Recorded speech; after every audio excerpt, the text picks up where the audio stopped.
গণসমাবেশে সুদূর ঢাকা রাজশাহী থেকে আগত আমাদের এই পার্বত্য অঞ্চলের জম্ম জনগণের অত্যন্ত নিকটতম বন্ধু, সংগ্রামী বন্ধুদের আন্তরিক শুভেচ্ছা অভিনন্দন জানাচ্ছি।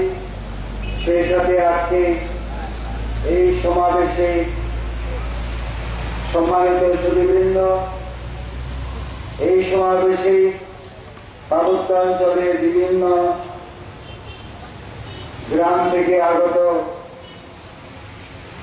সংগ্রামী সমাবেশ। আমি আজকের এই উপলক্ষে, প্রতিষ্ঠা বার্ষিকীর উপলক্ষে আমি মনে করি যে ইতিমধ্যে পার্টির বক্তব্য উপস্থাপিত হয়েছে এবং সেই সাথে আমাদের সংগ্রামী বন্ধুদের তরফ থেকে যে বক্তব্য উপস্থাপিত হয়েছে সেসব বক্তব্যের মধ্য দিয়ে আমাদের এই ৪১তম প্রতিষ্ঠা বার্ষিকী উপলক্ষে আয়োজিত গণসমাবেশে যে আকাঙ্ক্ষা, যে উদ্দেশ্য তা প্রতিফলিত হতে পেরেছে। আমি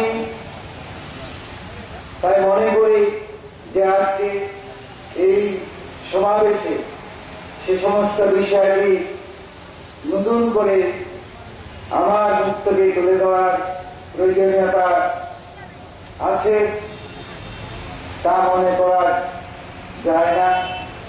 আমি মনে করি যে আজকে যে পার্টির পক্ষ থেকে যে বক্তব্য উপস্থাপিত হয়েছে সেই বক্তব্যের মধ্যে পার্টি তার জন্মের ইতিহাস, তার প্রেক্ষাপটের ভিত্তিতে যে পার্টির যে অর্জন, পার্টির যে বর্তমান মুহূর্তে বক্তব্য, সেগুলো যথাযথভাবে উপস্থাপিত হয়েছে। পার্বত্য অঞ্চলের ভিন্ন ভাষাভাষী জন্ম জনগণের তাদের অস্তিত্ব, তাদের অধিকার সংরক্ষণ ও বিকাশের জন্য জনসংহতি সমিতি জন্মলাভ করেছে এবং এই ৪১ বছরের লড়াই সংগ্রামের ইতিহাসে জনসংহতি সমিতি জন্ম জনগণের মধ্যে শুধু নয়, শুধু বাংলাদেশের আবহাওয়ার জনগণের মধ্যে নয়, আমরা মনে করতে পারি এই জনসংহতি সমিতি সারা বিশ্বে তার একটা নির্ধারণ করতে সক্ষম হয়েছে। জনসংহতি সমিতি দীর্ঘ ৪১ বছরের সংগ্রামের ইতিহাসে যেমনি সফলতার দিক আছে তেমনি বিফলতাও রয়ে গেছে। আজকে বিফলতার মধ্যে যে বিষয়টা সবচেয়ে আমরা গভীরভাবে অনুভব করি সেটা হচ্ছে পার্বত্য চট্টগ্রাম চুক্তি। এই পার্বত্য চট্টগ্রাম চুক্তিকে ঘিরে বহু মানুষের বহু বক্তব্য আমরা শুনে আসছি, আমরা জেনে আসছি। তবে যেই বক্তব্যগুলো আমরা সরকার তথা শাসক গোষ্ঠীর পক্ষ থেকে শুনি, সেই বক্তব্যের মধ্যে কোন সারবস্তু আছে বলে আমরা এই চুক্তি স্বাক্ষরের ১৫ বছরের পরেও আমরা মনে করতে পারছি না। এখানে যে দল ক্ষমতায় অধিষ্ঠিত হয় সে দল হয় পার্বত্য চট্টগ্রাম চুক্তির পক্ষে কথা বলে, নয়তো তার বিপক্ষে কথা বলে। বর্তমান সরকার এই চুক্তির পক্ষে কথা বলেন এবং এই শেখ হাসিনা সরকারের সময় এই চুক্তি স্বাক্ষরিত হয়েছিল। যদিও এই চুক্তি স্বাক্ষরের পশ্চাতে ১৯৮৫ সাল থেকে বাংলাদেশের রাষ্ট্র পরিচালনায় অনেক সরকার এসেছে এবং সেই সময় থেকে এই পার্বত্য চুক্তি স্বাক্ষরের প্রেক্ষাপটে তাদের কোনো না কোনো ভূমিকায় ছিল। আজকে বর্তমান সরকার চুক্তি বাস্তবায়নের কথা বলেন। 4 বছর অতিবাহিত হয়েছে, 5 বছর মধ্যে আর কয়েকটি মাস ইতিমধ্যেই চলে গেল। সরকার শুরু থেকে চুক্তি বাস্তবায়নের কথা বলেছেন, সরকার চুক্তি বাস্তবায়ন করেনি। বরঞ্চ আমরা দেখতে পাই এই 4 বছরের মধ্যে এই শেখ হাসিনা সরকার পার্বত্য অঞ্চলের বুকে কয়েকবার জাতিগত সহিংসতা সংঘটিত করেছে। এই সরকার নতুন করে সেনাবাহিনীর ছত্রছায়ায় পার্বত্য অঞ্চলের বুকে অস্ত্রের ভাষা প্রয়োগ করে চুক্তি বাস্তবায়নের প্রক্রিয়াকে বাধাগ্রস্ত করে রেখেছে। অন্যদিকে জুম্ম জনগণের জাতীয় অস্তিত্বের বিলুপ্তির সকল প্রকারের ষড়যন্ত্র অব্যাহত রেখেছে। সেটা নতুন করে প্রমাণের দরকার নেই, নতুন করে দৃষ্টান্ত দেখানোর প্রয়োজনীয়তা আছে বলে মনে করি। এখানে এই আজকে যে পার্টির বক্তব্য যেটা এখানে উপস্থাপিত হয়েছে, সবশেষে বক্তব্যে যেটা দেওয়া হয়েছে,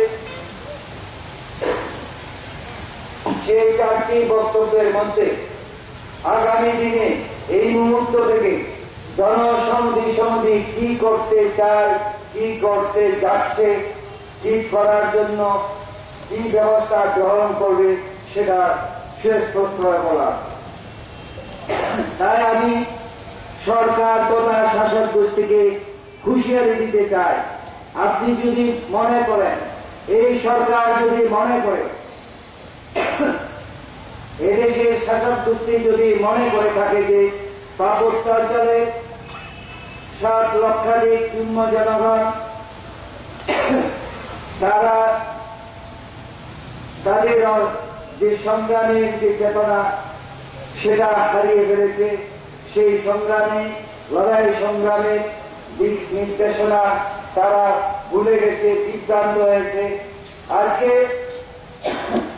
সরকার বা শাসক গোষ্ঠীর পক্ষ থেকে পার্বত্য চট্টগ্রাম চুক্তির পিছনে যে লড়াই সংগ্রাম, সেই লড়াই সংগ্রামের সমাধি দেওয়া হয়েছে, সেই লড়াই সংগ্রাম কবরস্থ করা হয়েছে যদি মনে করা হয়, তাহলে আমি বলব এই সরকার তথা বাংলাদেশের শাসক গোষ্ঠী আপনারা সেই ধারণা নিয়ে যদি থাকেন এবং সেই ধারণা পোষণ করে ক্রমাগত যদি দমন পীড়ন যদি চালিয়ে যেতে থাকেন, পার্বত্য চট্টগ্রামের জনগণের অস্তিত্ব যদি বিলুপ্তির ষড়যন্ত্র তথা পার্বত্য চট্টগ্রামকে মুসলিম অধ্যুষিত অঞ্চলে পরিণত করার নীল নকশা যদি বাস্তবায়ন করে যান, তাহলে আমি বলব এটা আপনারা ভুল করছেন, ভুল পথে আপনারা পা রাখছেন এবং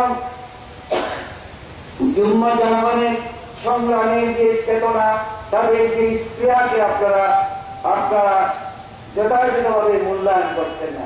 আমি আজকে বিদায়হীন কণ্ঠে সরকার তথা শাসক গোষ্ঠীর উদ্দেশ্যে আমি জানিয়ে দিতে চাই যে পার্বত্য অঞ্চলের জুম্ম জনগণ তারা ঘুমিয়ে নেই, তারা জেগে উঠেছে। দীর্ঘ 41 বছরের লড়াই সংগ্রামে জনসংহতি সমিতি যে কাজটি সম্পন্ন করতে পেরেছে সেটা হচ্ছে পার্বত্য অঞ্চলের ভিন্ন ভাষাভাষী যে 14টি জাতি আজকে পার্বত্য অঞ্চলের বুকে বসবাস করছে, শতাব্দী কাল থেকে তারা আর ঘুমিয়ে নেই, তারা জেগে উঠেছে। বেঁচে থাকার লড়াই সংগ্রাম তারা শিখেছে এবং সেই লড়াই সংগ্রামে যে অভিজ্ঞতা তারা দীর্ঘ 41 বছর ধরে তারা অর্জন করেছে। সুতরাং সরকার যদি মনে করে পাহাড়ের মানুষ এরা বোকা, এরা আইন বুঝে না, এরা শাসন বুঝে না, এরা কিছুই বুঝে না, এরা ঘুমিয়ে আছে, সেইভাবে আছে যেভাবে ব্রিটিশেরা এই দেশ সেই প্রতিশক্তি এই দেশ শাসন করেছিল, সামন্ততান্ত্রিক উপনিবেশিক কায়দার দেশ শাসন করেছে। আজকে বাংলাদেশ সরকার যে সরকার জেনে শুনে 72 যেমন পার্বত্য অঞ্চলের জুম্ম জনগণকে এদেশের সরকার শাসক গোষ্ঠী তাদের জাতীয় অস্তিত্ব বিলুপ্ত করে দিয়ে বাঙালি জাতি হিসাবে পরিচিতিতে বাধ্য করাতে চেয়েছিল, সেই বাংলাদেশ সেই শাসক গোষ্ঠীর উত্তরসূরি শেখ হাসিনা সরকার পঞ্চদশ সংশোধনের মধ্য দিয়ে আবার নতুন করে সে পাপ করে পুনরাবৃত্তি ঘটিয়েছে যে বাংলাদেশে যার যে সকল নাগরিক তারা বাঙালি। আজকে ভারতের সূত্রে পার্বত্য অঞ্চলের 14টি জাতি যারা বাঙালি নয় তাদেরকে আজকে বাধ্য করছে বাঙালি জাতি হিসেবে আত্মপরিচয় দিকে। কিন্তু সরকার সংবিধানে নূতন অনুচ্ছেদ সংযোজন করতে পারে, সংসদে আনতে পারে, কিন্তু এই সংশোধনী সরকার সংবিধানে আনতে পারে না। সেই সংশোধনীটা কি? যে নতুন করে পার্বত্য অঞ্চলের জন্ম জনগণকে দাবিয়ে রাখার জন্য জন্ম জনগণকে তাদের অস্তিত্বকে ভুলে যাওয়ার জন্য বাধ্য করতে পারে না এই সরকার। আমরা জন্ম জনগণ, আমরা ঘুমন্ত নয়, আমরা জেগে উঠেছি, আমরা জাগ্রত, আমরা লড়াই সংগ্রামে লিপ্ত আছি। আজকে এই পার্বত্য অঞ্চলের বুকে অনেক অনাচার করছে সরকার। এই সরকার শেখ হাসিনা সরকার 2001 সালে অপারেশন দাবানলের পরিবর্তে অপারেশন উত্তরণ এখানে চালু করে দিয়ে এক ধরনের সেনা শাসনকে জিয়ে রেখে অদ্যাবধি বাংলাদেশ সরকার আমাদের উপর সামরিক নিপীড়ন নির্যাতন চালিয়ে আমাদের অস্তিত্বকে ভুলে যেতে বাধ্য করাতে চাচ্ছে। চুক্তির বাস্তবায়ন প্রক্রিয়াকে পদদলিত করে চুক্তিকে ভুলে যাওয়ার জন্য এই সরকার, শেখ হাসিনা সরকার তথা শাসক চুক্তি এটা আমাদেরকে বাধ্য করাতে যাচ্ছে। কিন্তু আমি বলতে চাই যে জন্ম জনগণ তারা ঘুমিয়ে নেই, জন্ম জনগণ বসে নেই, জন্ম জনগণ তারা জাগ্রত, সচেতন এবং তারা লড়াই সংগ্রামে লিপ্ত। আজকে সরকার হয়তো মনে করতে পারে আমার পার্বত্য অঞ্চলের বুকে এখানে হাজার হাজার সেনা সদস্য আছে, পার্বত্য অঞ্চলের বুকে শত শত পুলিশ সদস্য আছে, এখানে পার্বত্য চট্টগ্রামকে একটা সেনানিবাসে পরিণত করা হয়েছে। সুতরাং সেই সেনানিবাসের বারাদারে এই পার্বত্য অঞ্চলের জন্ম জনগণ তারা কি করতে পারে? আমি সরকার যদি তাই মনে করে তাহলে সরকারকে আমি ঘুষের দিতে চাই, সেটা আপনি ভুল করছেন, ভুল বলতেছেন। এখানে আপনি সেনা ক্যাম্প সম্প্রসারণ করবেন, তাদের সদস্য সংখ্যা বাড়িয়ে দেবেন, তাদের অপারেশন উত্তরণের মাত্রা পরিধি বাড়িয়ে যেতে থাকবেন, তা হতে পারে না।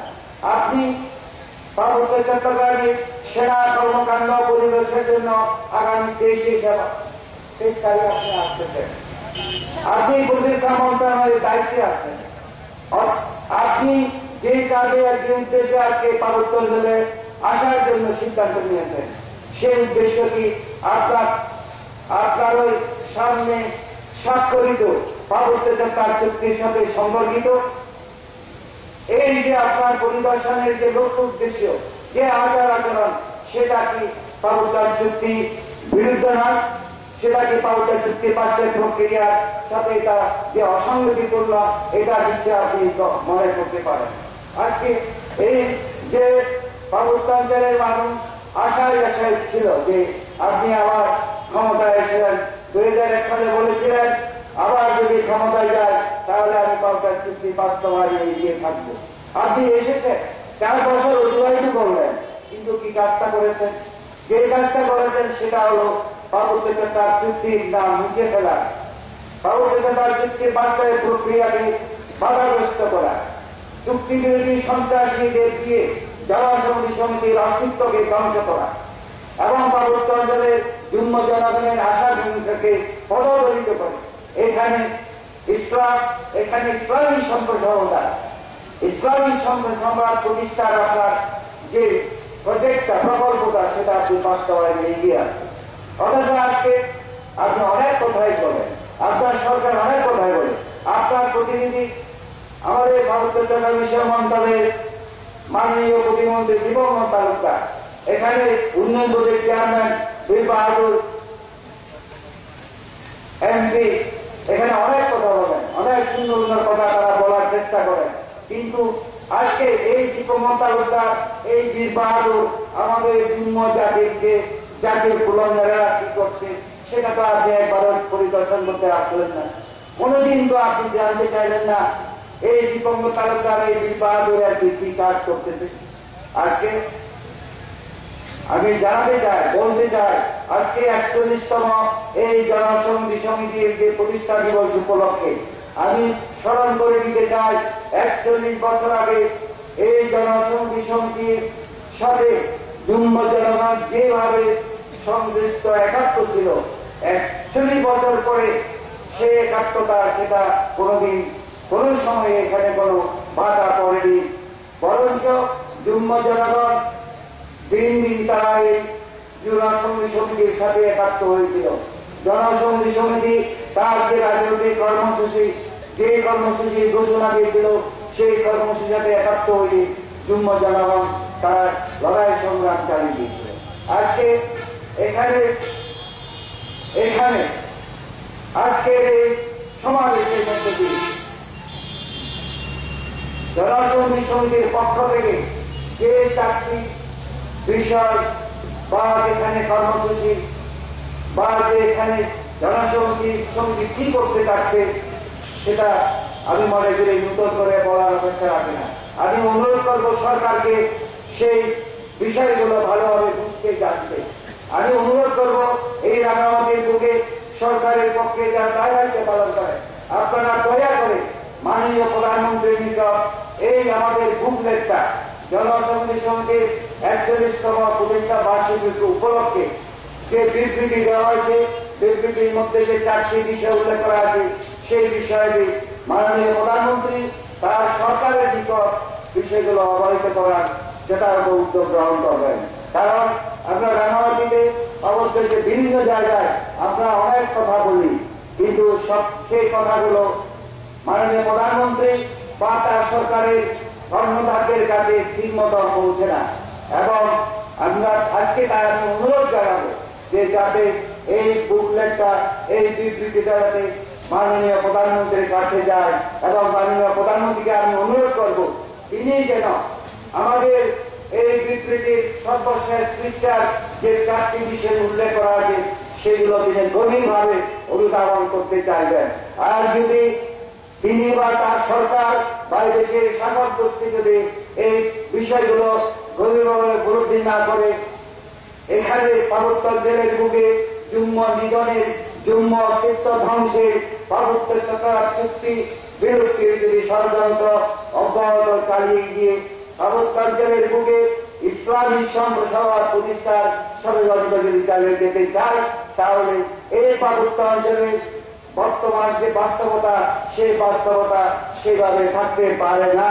এবং যুগ্ম জনগণ নিজেদের অধিকারের জন্য, বাঁচার জন্য, তাদের অস্তিত্বের জন্য, তাদের মৌলিক অধিকারের জন্য তারা আরো উদ্দীপ্ত হয়ে তারা তাদের যা যা করণীয় সেটা তারা করে নিতে তারা অত্যন্ত দৃঢ় সংকল্প রয়েছে এবং আগামী দিনে তারা থাকবে।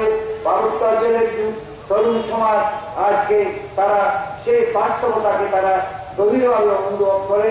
এই বিষয়টা আমি আজকে আমার বক্তব্যের মধ্যে দিয়ে শেখ হাসিনা মাননীয় প্রধানমন্ত্রী এবং তার সরকারের কাছে জানিয়ে দিতে চাই, এবং জানিয়ে দিতে চাই এদেশের শাসক গোষ্ঠীর কাছে। আজকে আমরা জীবন্ত অবস্থায় আমরা মৃত, আমাদের হারাবার কিছু নেই, আমরা সবকিছু হারিয়েছি। আজকে সুতরাং এই যে লড়াই সংগ্রামে জীবনকে উৎসর্গ করতেও আমরা কোনো প্রকারে দ্বিধাগ্রস্ত নয়। ইতিমধ্যে আমরা অনেক কিছু হারিয়েছি, অনেক অমূল্য জীবনকে উৎসর্গ দিতে হয়েছে বিনা কারণে, বিনা দোষে। একমাত্র এই সরকার তথা শাসক গোষ্ঠীর যে বিজাতীয় শাসন শোষণ, উপনিবেশিক কায়দায় পার্বত্য চট্টগ্রামকে নির্যাতন শোষণ করার কারণে আজকে সেজন্য আমি জানাতে চাই যে আমাদের কিছু হারানোর কত কিছু নেই। আমরা আজকে লড়াই সংগ্রামের মধ্যে দিয়ে আমাদের শুধু একটার পর আরেকটা অর্জন করে দিতে হবে, এবং সে অর্জনের জন্য আমাদের যে কোনো মূল্য দিতে আমরা প্রস্তুত আছি এবং প্রস্তুত আমরা ছিলাম। বিগত 41 বছরের লড়াই সংগ্রামে সেই প্রস্তুতি নেওয়ার ক্ষেত্রে, প্রস্তুতি এটা জীবন্ত রাখার ক্ষেত্রে, প্রস্তুতিকে সামনে রেখে এগিয়ে যাওয়ার ক্ষেত্রে আমরা আর দ্বিধাগ্রস্ত নয়। সেজন্য আজকে আমাদের যে জাতীয় জীবনে, যুগ্ম জাতীয় জীবনে যে বাস্তবতা বিরাজ করছে, সেই বাস্তবতা থেকে বেরিয়ে আসার জন্য একমাত্র যে বিষয়টা আজকে আমি এই সমাবেশের মধ্যে দিয়ে আমাদের মুক্তিগামী সংগ্রামী পার্বত্যবাসী যুগ্ম জনগণের কাছে বলতে চাই যে আমাদের মহান নেতা মাননীয় লালমা তিনি তার জীবনকে উৎসর্গ করে গেছেন একমাত্র তার জন্য, আমাদের জন্য, গোটা মানুষের নিপীড়িত নির্যাতিত জাতি যারা সমাজে সকল ক্ষেত্রে শোষিত বঞ্চিত তাদের জন্য সে তার জীবন উৎসর্গ করে গেছে। আজকে মাননীয় লালমা আমাদের মহান নেতার প্রদর্শিত আদর্শ পথকে অনুসরণ করে আমরা এগিয়ে যাচ্ছি, আমরা অবশ্যই এগিয়ে যেতে থাকবো। আমি আজকে মাননীয় লালমা আমাদের মহান নেতার তার মহান অবদান আমি স্মরণ করি আজকের এই 41তম প্রতিষ্ঠাবাদ দিবস উপলক্ষে এই জনসংহতি সমিতি তার গঠন করার পক্ষে এবং এই জনসংহতি সমিতিকে জনগণের যে প্রাণপ্রিয় একটি রাজনৈতিক সংগঠন হিসেবে দল হিসেবে প্রতিষ্ঠার ক্ষেত্রে যারা তাদের জীবনের অনেক কিছু ত্যাগ স্বীকার করেছেন, উৎসর্গ করেছেন, তাদের মহান অবদান আমি স্মরণ করি। আজকে আমি স্মরণ করি তাদের যে আজকে এই 41 বছর আগে যারা এই জনসংহতি সমিতি প্রতিষ্ঠার লগ্নে বা তার তৎপরবর্তী সময়ে যারা জীবনের অনেক কিছু বিনিময়ে এই জনসংহতি সমিতির মধ্য দিয়ে আত্মনিয়ন্ত্রণের সংগ্রাম লড়াই চালিয়ে যাওয়ার জন্য ছিলেন, আজকে আমি তাদেরকে স্মরণ করছি। অনেকেই তাদের মধ্যে অধিকাংশ আজকে তারা যে তাদের জীবন অবসান হয়েছে। আজকে আমরা উত্তরসূরি হিসাবে আমরা এই জনসংহতি সমিতির তার যে রাজনৈতিক উদ্দেশ্য লক্ষ্য সেটাকে বাস্তবায়নের জন্য যে রাজনৈতিক কর্মসূচি, সেই কর্মসূচি বাস্তবায়নে আমরা এগিয়ে থাকবো। কিন্তু এখানে যে বিষয়টা সবচেয়ে গুরুত্বপূর্ণ আমি যা বলতে চাই যে এখানে পার্বত্য অঞ্চলের বুকে নানা ধরনের যে প্রতিবন্ধকতাগুলো আমাদের প্রতি মুহূর্তে চলার পথে বাধাগ্রস্ত হয়ে আছে, সেই প্রতিবন্ধকতাগুলো অচিরে দূরীভূত করে পার্বত্য চট্টগ্রামে আত্মনিয়ন্ত্রণের প্রতিষ্ঠার লক্ষ্যে পার্বত্য চট্টগ্রাম চুক্তি বাস্তবায়নের জন্য আমাদের সংগ্রাম লড়াই সেটা উজ্জীবিত করতেই হবে আরো অধিকতর ভাবে। আমি আর বিশেষ কিছু না বলে আমি এই পার্বত্য চট্টগ্রাম জনসংহতি সমিতির তার সংগ্রামের যে ইতিহাস সেটা আমি আজকে এই তরুণ সমাজকে এটা পরিচিত করতে আমি আহ্বান জানাই। 41 বছরের জনসংহতি সমিতির লড়াই সংগ্রামের যে নানা ঘাত প্রতিঘাত সেগুলো ব্যাপারে অভিজ্ঞতা গ্রহণ করতে আমি তরুণ সমাজকে আহ্বান জানাই। আজকে সবকিছু যে কথাটি আমি আমার বক্তব্য শেষ করতে চাই সেই কথা হচ্ছে যে শেখ হাসিনা সরকার চুক্তি বাস্তবায়ন করবে না, এটা নতুন করে বলার আর প্রয়োজন নেই। আগামী যে বাংলাদেশের কোন সরকার এই চুক্তির বাস্তবায়ন করবে কিনা আবার নিশ্চিত করতে পারবে না, কারণ বাংলাদেশের জাতীয় পর্যায়ে যে রাজনীতির ধারা সেই রাজনীতিতে ধারা অনুযায়ী তারা নিঃসন্দেহে আমরা বলতে পারি যে যারা আগামী দিনে এই দেশের ক্ষমতা অধিষ্ঠিত হবে তারাও বর্তমান সরকারের যে চরিত্র, বর্তমান সরকারের যে বৈশিষ্ট্য, সরকারের যে চিন্তাধারা, যে দৃষ্টিভঙ্গি তার বাইরে হবে না। এখানে তাই আগামী দিনগুলোতে আমরা মনে করতে পারি যে দিনগুলো আসছে সেই দিনগুলো আরো কঠিন, সেই দিনগুলো আরো জটিলতর অবস্থায় দিনগুলো আমাদের সামনে হাজির হবে। আমরা আশা করতে পারি না যে আমাদের দেশের যারা বাম প্রগতিশীল নীতি আদর্শের বিশ্বাসী থেকে যারা এই দেশের মেহনতি মানুষের অধিকার প্রতিষ্ঠার যে লড়াই সংগ্রাম চালিয়ে যাচ্ছে তারা ক্ষমতায় গিয়ে সরকার প্রতিষ্ঠা করতে পারবে সেটা আমরা আশা করতে পারি না, কিন্তু আমরা এটা দৃঢ়ভাবে আশা করতে পারি সারা বাংলাদেশে একটা গণতান্ত্রিক ও সাম্প্রদায়িক শাসন ব্যবস্থা, একটা সংবিধান প্রতিষ্ঠার যে লড়াই সংগ্রাম চলছে সেই লড়াই সংগ্রাম অব্যাহত থাকবে এবং সেটা উত্তরোত্তর এটা তার ক্ষেত্র পরিবেশ সম্প্রসারিত হবে এবং সেই সূত্রে আজকে পার্বত্য অঞ্চলে আত্মনিয়ন্ত্রণীরা প্রতিষ্ঠার যে লড়াই সংগ্রাম সেইভাবে সেটা উজ্জীবিত করার মতো একটা বাস্তবতা আমরা খুঁজে পেতে পারি। আজকে সেই জন্য আমি বলতে চাই যে আমাদের এই জনসংহতি সমিতির যে কথাটা বলে থাকে বাংলাদেশে একটা গণতান্ত্রিক একটা অসাম্প্রদায়িক দেশের শাসন ব্যবস্থা প্রতিষ্ঠার যে লড়াই সংগ্রাম, সেই লড়াই সংগ্রামে আমাদের এই পার্বত্য অঞ্চলের স্বাধিকার অধিকার প্রতিষ্ঠা লড়াই সংগ্রাম এটা একীভূত করতে যেতে হবে, এটাকে এগিয়ে নিয়ে যেতে হবে।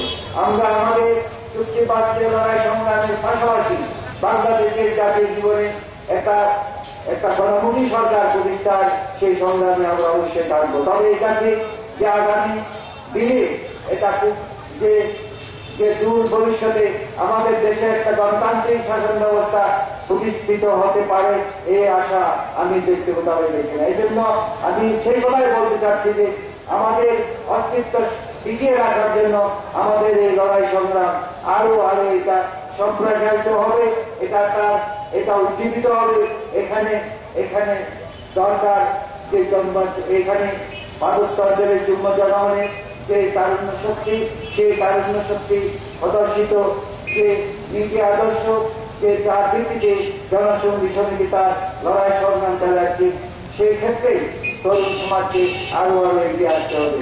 এই বিষয়টা আমি সরকারকে জানিয়ে দিতে চাই, সরকার আপনি চুক্তি বাস্তবায়ন করছেন না, চুক্তিকে পদদলিত করছেন, চুক্তিকে ভুলে দেওয়ার জন্য তার একটা বিপরীত একটা বাস্তবতা সৃষ্টি করতে চাচ্ছেন। সেই জন্য বলতে চাই সরকার আপনি ভুল করছেন। পার্বত্য অঞ্চল বাংলাদেশের এক দশমাংশ এলাকা, এই এলাকাকে অশান্ত রেখে আপনি আপনার সরকার কোনোদিনই সুখে শান্তিতে দেশ পরিচালনা করতে পারেন না। অতীতের কোন সরকারও পারে না, বর্তমান সরকারও পারছে না, ভবিষ্যতের কোন সরকারও পারবে না। সুতরাং আমরা সরকারকে জানিয়ে দিতে চাই যে বিষয়টা যেন সরকার গভীরভাবে অনুভব করে। সংগ্রামের সময় আমি আর কোনো বিষয় না বলে আমি কামনা করি আমাদের জনসংহতি সমিতির সংগ্রাম সেটা আন্দোলন এটা দীর্ঘজীবী হবে। যে জনসংহতি সমিতি তার যে লড়াই সংগ্রাম সেটা আরো তার সেটা দীর্ঘস্থায়ী সেটা সফলভাবে এগিয়ে দিতে থাকবে। আমি পার্বত্য অঞ্চলের মুক্তিকামী পার্বত্যবাসীদের কাছে এই আহ্বান রাখতে চাই যে আপনাদের তো দিন ফুরিয়ে যাচ্ছে, সুতরাং যেটুকু বাকি আছে সেটাকে ধরে রেখে আমাদেরকে নতুন করে আমাদের নতুন সূর্য শুরু করতে হবে। সেই জন্য আমি আহ্বান জানাই, আসুন আমরা জনসংহতি সমিতির নেতৃত্বে আমরা আগের মতোই বিগত সময়ের মতোই আমরা যে কোনো রূপে যে কোনো ধরনের সংগ্রামী যাতে আমরা সম্মিলিতভাবে একত্রিত থেকে তারা এগিয়ে নিয়ে যেতে পারি। আমি আমাদের যে এই 41তম পার্বত্য চট্টগ্রাম জনসংহতি সমিতি প্রতিষ্ঠা বার্ষিক উপলক্ষে আয়োজিত এই সমাবেশ এইখানেই আমি সমাপ্তি ঘোষণা করলাম।